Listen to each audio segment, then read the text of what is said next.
Well, here's a brief update on Minories. The main news is that it's had to be moved out of the bedroom. We need it at the moment, so Minories has been transferred down to the garden shed, and I've had to take the legs off and make a bit more of a permanent arrangement for it. But what I've actually been doing is making these retaining walls that run all the way down towards the terminus end of the layout, and as well as that, I've laid a bed of cork tiles, and I've tidied up a lot of the wiring that was fairly messy and on top of the board when I was first testing all the track work. You can see the track work here. Soldered wires to rail joiners and then just dropped them down to the bus wire that goes to the DCC unit. I've popped in a Metcalfe signal box that I made quite a few years ago, but it seems to suit the location. And the other thing that I've added is this unit here, which you don't often see on model railways, but was part of the real railway, and it's a catch point, so basically designed to send any errant stock, locomotive, wagon, whatever, off the siding, and that is really to stop it coming in here to the main line, which it joins. So yeah, I've also had to firm up the end of the layout proper, and I've done that because there's a fiddle yard on a curve, just goes around on an angle. So that's the stage wings where the trains appear from. So I'll run a few locos, and you can see how Cyril Freezer intended Minories to operate. I would just say that with the wall at the back, that's made from super quick grey limestone building papers. The piers are made from balsa wood, 5mm balsa. I've just wrapped the building paper around it, and the wall itself, that's attached to a 3mm sheet of ply, runs all the way down. A lot of this wool you won't see when the station and the platforms are all in shape. But you've got the piers for the bridge here, so they'll be one of the next jobs, really, I suppose, together with getting the platforms in. I'll run a few trains, and you can see some of the tank engines in operation. Here comes the first one.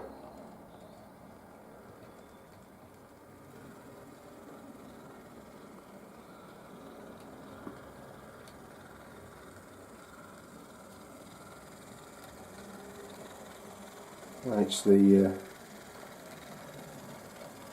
LNER tank engine, the N2 in BR colours, pulling some nice Gresley teak coaches into the station.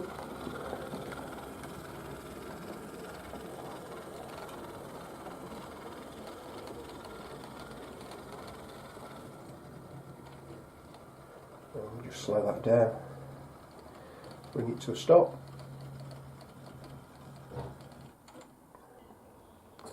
Close-up view of the current Hornby model. I do think these Hornby teak coaches are rather good. These are the British Railways versions, but the LNER ones are equally as good. Really are a great impression of the varnish teak that these coaches were actually made from. Right, going to bring out the next passenger train, hauled by a tank engine, and this time we're looking at an IVAT design that's bringing in a couple of lightly weathered suburban coaches across the point work quite smoothly, and coming down to line up alongside the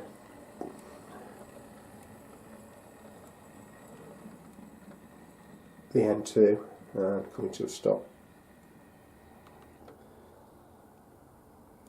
One of the things Cyril Freezer had in mind when he designed the layout was that it was quite narrow, and that means that all this point work here can be operated close to the baseboard by hand, or I think in the case of Minories, I think the original design was to actually have some rodding that operated the points, which would again be quite a short mechanical system, and that would sort of come out here along the front of the baseboard, so the operator could access it really easily.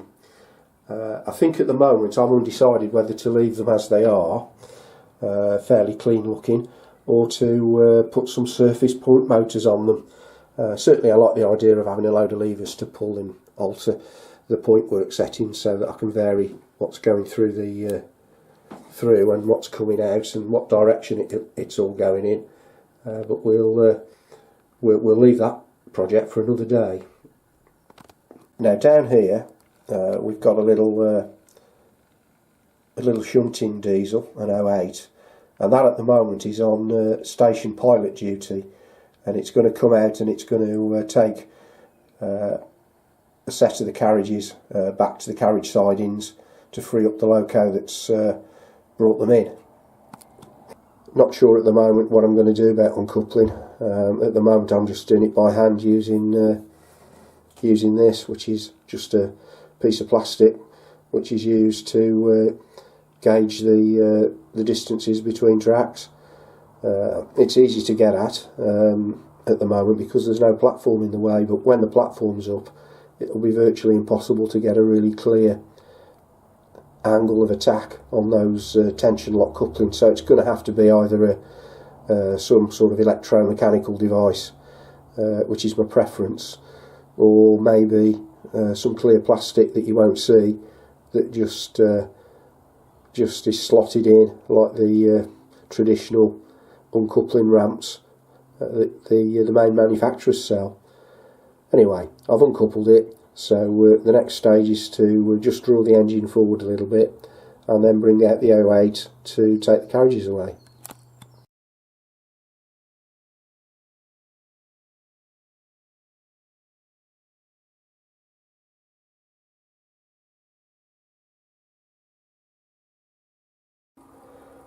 This is the Bachmann 08, and it can move at a real creep. As you can see here, it's slowly, very slowly coming out. Just putting a bit more on it to get it into the point work, ready to go down and couple up to the coaches.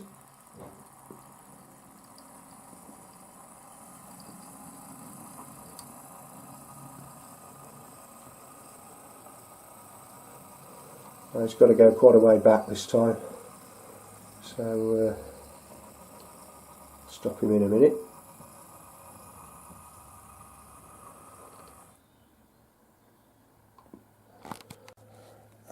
Hand of God coming in to alter these points, so it's going to send him down here to keep that straight, yeah. So points are all there set up so that those coaches down there can be taken away. So here comes the 08.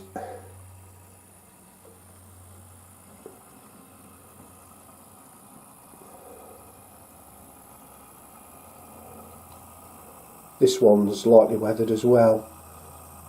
I think it adds to the realism, even though it's a toy. Ultimately, it gives it a little bit of individuality.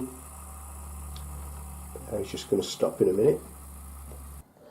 Okay, let's bring him into couple up with the carriages. Okay, it's all coupled up, so we'll take that out of the station.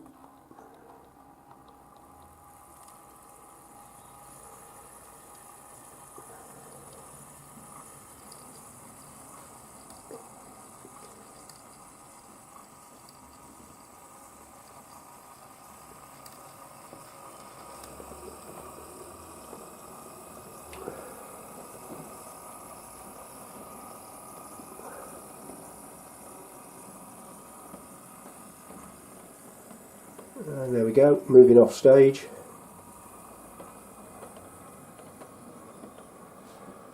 And the actual staging area is, as you can see, I've got a couple of fairly tight second radius curves, bringing the track out to the fiddle yard. I'll probably extend this fiddle yard by about a foot or so, just to give me a little bit more flexibility in operating. So what CJ Freezer had in mind was that locos that came into the terminus could actually be refueled over here. So if you just follow the camera over here to where the area there is behind the buffer stop, then on the layout plan there is actually a water column and a coaling stage, so they could then be readied for their next journey. The Ginty, little 060 that does quite a lot of important work for the railway, and he's bringing in a parcels train.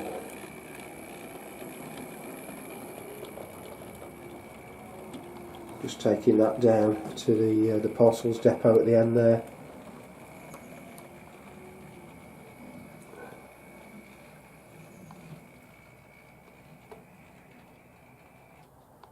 So there's still quite a lot to do. I've got to put some stone capping on top of the retaining wall, as you can see.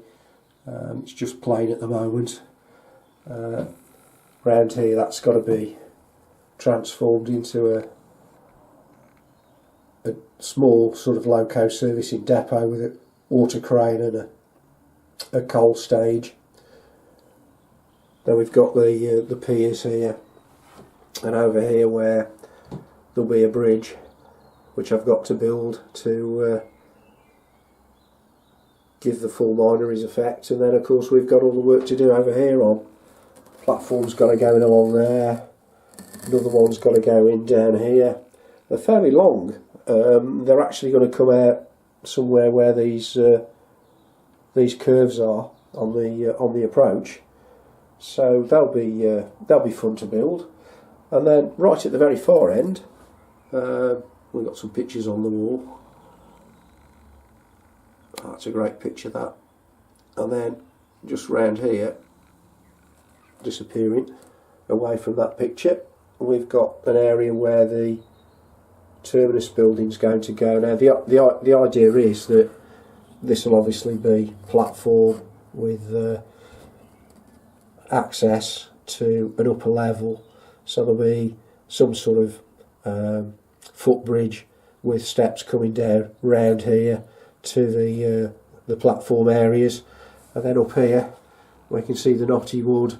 There'll be a station building, and probably, if I can squeeze it in, there'll be a little road, maybe a parking area at the back of it. So access is actually from street level up here down to where the platform will be here, with the platforms running alongside the tracks where the locos are standing. So all that to do, which will take some time, but I will update again once I've made a little bit more progress on the layout. So once again, thank you for watching.